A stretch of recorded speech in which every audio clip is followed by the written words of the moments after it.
Acabou a tortura, galera! E esse episódio 9 mostra mais evidentemente a ideia imbecil que a Disney teve. Porque eles acham que nós fãs somos um bando de trouxas. E desde o primeiro episódio eu tô falando pra vocês, olha o que a Disney fez, galera. Olha como eles estão destruindo a obra original lá da Netflix. Eu tentei não comparar, algumas vezes eu até larguei de mão e consegui sim curtir várias coisas, mas no geral, pessoal, essa série ficou horrorosa. Porque a gente tinha uma obra-prima lá na Netflix. Tá ouvindo, Rafael Camargo? Não consigo não comparar mais, não dá. Porque a própria Disney sabia da qualidade daquela produção e também da fanbase gigantesca. Foi por isso que eles trouxeram, o elenco de volta. O grande problema é que eles quiseram repaginar tudo e fazer do jeito deles, que eles consideravam melhor. E quando o público começou a rejeitar, eles voltaram atrás. E fizeram esse remendo porco que a gente viu no produto final. E caso não tenha ficado claro o que eu tô falando, eu vou fazer aqui uma analogia de comida, porque eu acho que vai ficar bem ilustrado o que eu tô dizendo. Imagine você aquela ceia de Natal cheia das suas comidas favoritas. Você tem ali carne, lasanha, macarrão, vários tipos de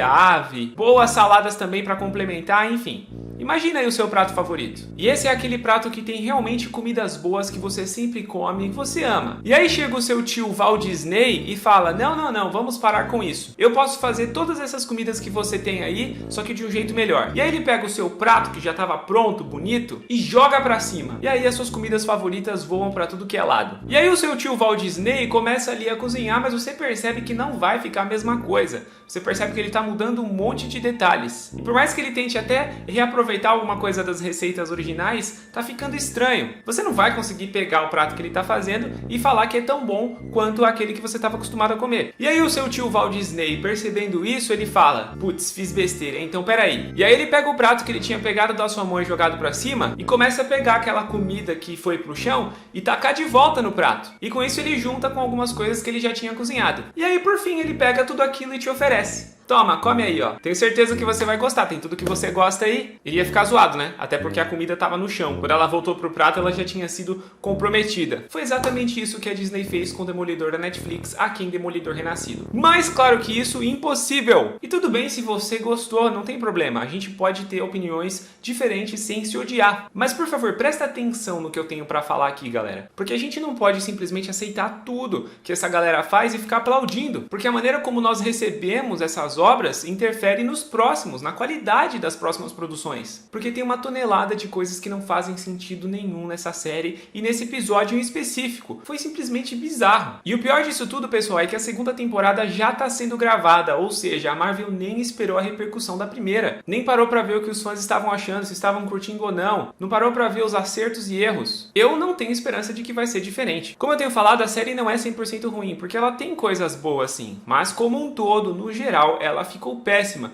porque você tem ali uma coisa completamente remendada. Falo mais uma vez, a Disney achou que podia fazer melhor do que a Netflix tinha feito. Eles achavam que eles sabiam fazer direito. E aí sequestraram o elenco, fingiram que sempre fez parte do CM, mesmo que a continuidade não fizesse sentido nenhum, só para agradar o público. E aí eles começaram a repaginar, colocar um uniforme coloridinho, tiraram todo o elenco coadjuvante lá da série original para fazer a coisa nos moldes da Disney Plus, que se mostrou bem ruim. É só você ver She-Hulk, Miss Marvel, Echo. E quando o público se manifestou e falou que estava ficando uma porcaria, eles remendaram tudo e começaram a trazer certos elementos lá da série original e enfiaram. Só que o negócio ficou zoado. Por vários momentos você vê, primeiro, que você está assistindo a duas séries diferentes.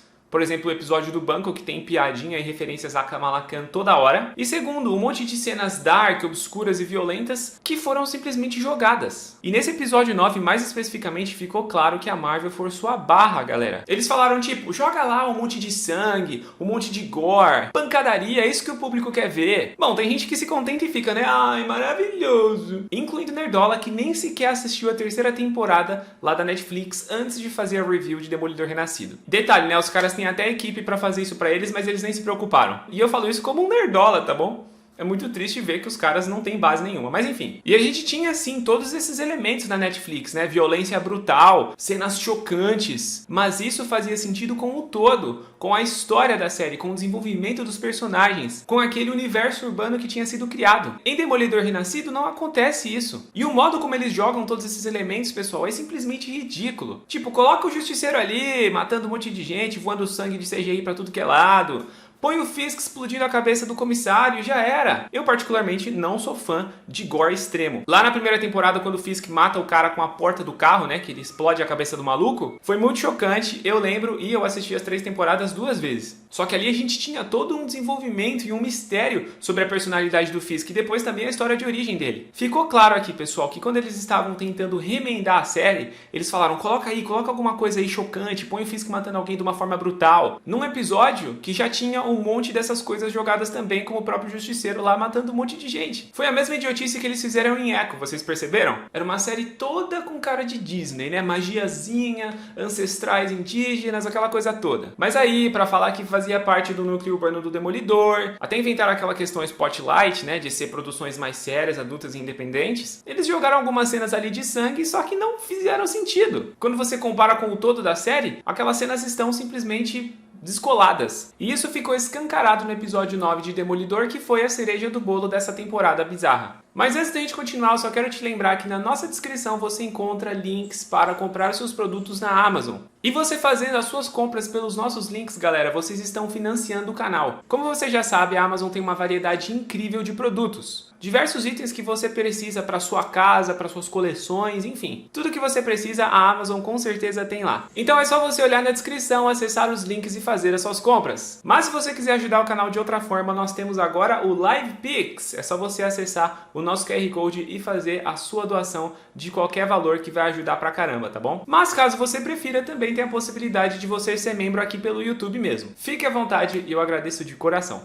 Mas voltando para o episódio 9, pessoal, nós percebemos que a Vanessa e o Poindexter tiveram uma conversa face a face. Nós descobrimos no episódio anterior que ela foi a responsável pela morte do Fogg. A gente só não sabia que ela em pessoa tinha ido contratar o Poindexter. E aí a gente descobre que depois dos procedimentos cirúrgicos que lhe deram habilidades sobre-humanas, ele estava internado sob efeito de medicamentos. E ela oferece para o Poindexter uma chance de recomeçar, contanto que ele cumpra aquela missão. Nessa conversa também, o agente Nadeem, lá da 3ª temporada, que foi um personagem super importante e muito bem desenvolvido, é mencionado pela Vanessa. Em seguida, nós vemos que o Matt está se recuperando de boas no hospital e a gente tem uma cena que lavou a minha alma, que é quando ele começa a acordar, em vez de chamar Heather, ele chama Karen.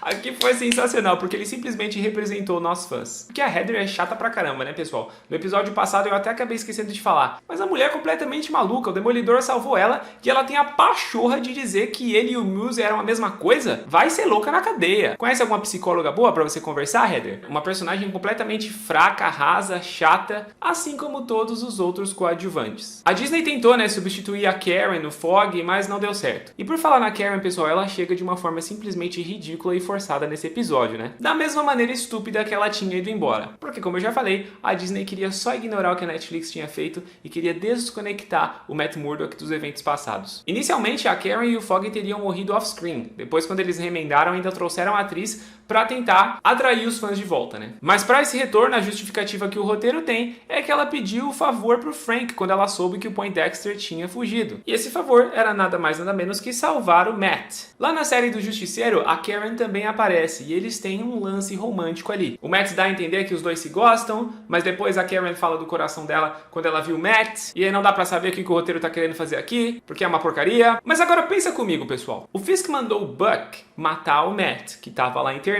Claro, né, o rei do crime iria se aproveitar dessa situação. Isso aqui foi um ponto legal do roteiro, foi um acerto da série. Aproveita que o idiota, né, que pro rei do crime o Matt é um idiota, aproveita que o idiota pulou na minha frente num ato heróico, mas aí a gente fala que ele não resistiu ao ferimento da bala, e a gente tira esse cara do nosso caminho, essa pedra do nosso sapato. Até aqui tava legal, mas aí o Matt foge, vai pra casa, e aí do nada, se eu perdi alguma coisa, você me lembra nos comentários, mas do nada a força-tarefa chega no apartamento do Matt. Pra quê? Pra simplesmente fazer uma chacina. Só que a gente não vê o Fisk percebendo que não deu certo o plano com o Buck e mandando a força-tarefa ir lá pra matá-lo. Aliás, todos esses policiais então já sabiam que o Matt é o Demolidor, né? Se bem que esse bando de capacho do Fisk não ia recusar uma ordem de matar um advogado se o Fisk falasse, né? Mas mesmo assim, pessoal, do nada eles chegam lá? Não, do nada não, porque a Disney tinha que proporcionar o que os fãs querem. E o que esses fãs imbecis, né, que eles acham que nós somos, o que nós queremos na cabeça da Disney? Muita pancadaria, cenas de ação e sanguinolência sem sentido. Tem sentido os policiais estarem ali no apartamento? Não, não tem que ter sentido. Só assiste aí porque vai ter porradaria. Não, mas o Frank nem sabe quem aqueles caras são. Será que todos realmente são policiais corruptos? Que se dane, o Frank vai matar todo mundo, porque ele é assim. E não é o que os fãs querem? Cena de violência? É isso, ó, tá aí, ó, trouxemos o Justiceiro. Fiquem felizes. Que merda, hein? Mas aí, pessoal, como se não bastasse, do nada... Do nada, o Justiceiro pega e fala: olha, lembra dessa cápsula aqui que tinha o meu logo que você tava pé da vida, Matt? É daquele cara ali, ó. Teve 300 tiros, mas é daquele cara ali, ó, percebi. E aí, quem que é? O detetive Cole North. E aí nós descobrimos, uau, que foi ele que matou o Hector porque... Por que mesmo? O roteiro não fala porcaria nenhuma. E esse arco em específico, pessoal, não faz sentido nenhum. Porque quando o Justiceiro vai enfrentar, né, o grupo de policiais, até encontra aquele desgraçado do Powell, eles lutam, tem aquela briga toda lá. Inclusive, o Jon Bernthal, toda vez que ele tá em cena, ele é excelente. O meu problema aqui não é com os atores, eu já deixei isso muito claro, é com o roteiro. E aí, por fim, os policiais prendem ele. Rola uma discussão sobre eles serem admiradores do Frank e tudo mais, mas peraí. Se eles trabalham pro Fisk, caçando e matando por vezes vigilantes, por que raios eles usam o símbolo do Justiceiro, que é o mais maluco dos vigilantes? Cara, isso não tem sentido nenhum. Lá nos quadrinhos, eles ainda quiseram mexer com uma questão da realidade e criticar os policiais que usavam força bruta. E aí o Frank confronta os caras e fala, ó, pode parar, hein? Só eu tenho esse direito de fazer essas coisas. Mas aqui a série não explora. Ou seja, o Frank foi jogado nesse episódio pra um arco que não faz sentido, pessoal. Eles misturaram vários arcos dos quadrinhos, atiraram pra tudo que é lado, e a gente teve essa bagunça, essa zona que virou o último episódio. Uma coisa que eu acho interessante é o Fisk sempre batendo na questão do Estado de Direito, né? O que me lembra um certo ser em terras tupiniquins, cuja característica física capilar eu não posso me referir, porque o momento em que estamos vivendo é tão democrático que eu tenho até medo de falar o que eu penso. Mas é muito interessante, né? Ele falar essas coisas de preservar o Estado de Direito, e para isso ele tá cometendo várias atrocidades, né? E usando inclusive os seus capachos, né? Aliás, um salve para um comentário de um inscrito aqui que disse que o Fisk foi preso 2 vezes, saiu, e ainda tem um gado que votou nele e o apoia. E aí ele pergunta, né, isso lembra alguém? E é claro que sim, né, galera? Mas por fim, falando do rei do crime, que tá brincando de ser prefeito, a gente descobre nesse episódio o que tava rolando, na verdade, no caso Red Hook, o porto lá da cidade. A Vanessa tava usando aquele local pra lavar dinheiro legalmente, e agora o Fisk quer construir a sua própria cidade-estado, como o Matt coloca. A gente já sabia que o Fisk tava tramando alguma nessa história de ser prefeito, mas agora ficou explicado. Inclusive no final a gente vê que os arquivos foram entregues pra Kirsten, e esse vai ser um dos arcos da segunda temporada que eu espero que seja bem explorado, né? Eles construindo um caso, igual aconteceu lá na série da Netflix, para derrubar o Fisk. E aí, pessoal, quando você para pra pensar sobre esse episódio final, né, que deveria ter um confronto épico, uma luta final, qual que foi a luta final do Matt? Foi simplesmente ele e o Justiceiro batendo na força-tarefa do Fisk, que não fazia sentido estar ali. E aí ele com vontade de matar o Cole North, né, que tinha matado o Hector, o Frank falando pra ele fazer isso, porque, né, é o Frank, e aí ele se controlando e falando que não vai fazer. Mas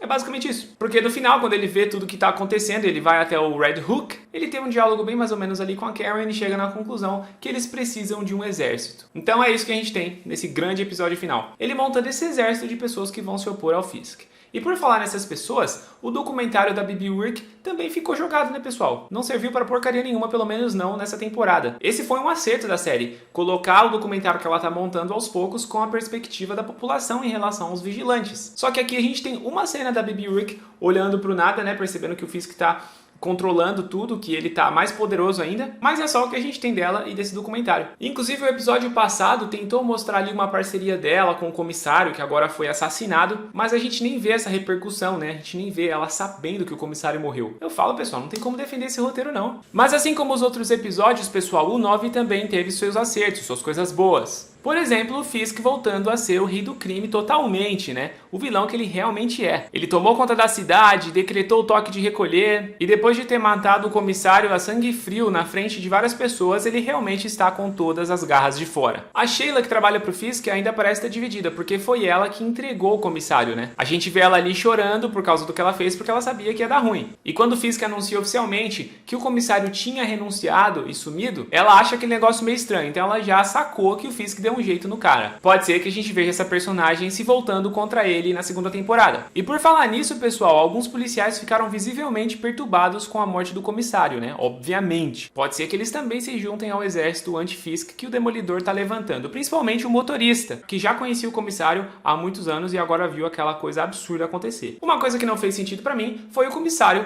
aceitar ser levado por esse motorista até o Fisk sem desconfiar de nada. Com toda a experiência que ele tinha, inclusive com a vontade de derrubar o prefeito, ou como como ele colocou, né, o rei do crime, que ele nunca deixou de ser, eu acho que ele pelo menos teria tentado fugir ou atirar, qualquer coisa. Pelo menos esse episódio não teve o Fisk e o Matt colocados lado a lado, frame a frame, numa tentativa absurda de falar que os dois são a mesma coisa. Pra fazer alguns críticos do Omelete ficarem lá filosofando, né? E realmente eles são duas faces da mesma moeda. Vai se ferrar! Fisk é um criminoso, assassino, sem escrúpulos. O Matt arrisca a vida dele, já salvou um monte de gente. E o Matt sempre se arrisca pra salvar pessoas inocentes. Inclusive já foi responsável por colocar vários criminosos na cadeia, incluindo o próprio Fisk. Como você quer que eu aceite que eles são a mesma coisa? E por fim nós tivemos alguns ganchos, como por exemplo a Heather aceitando trabalhar para o prefeito Fisk na Secretaria de Saúde Mental ou alguma porcaria assim. O Poindexter parece que voltou para o seu apartamento, não sei se ele vai voltar a ser o mercenário, vai ser uma pedra no sapato.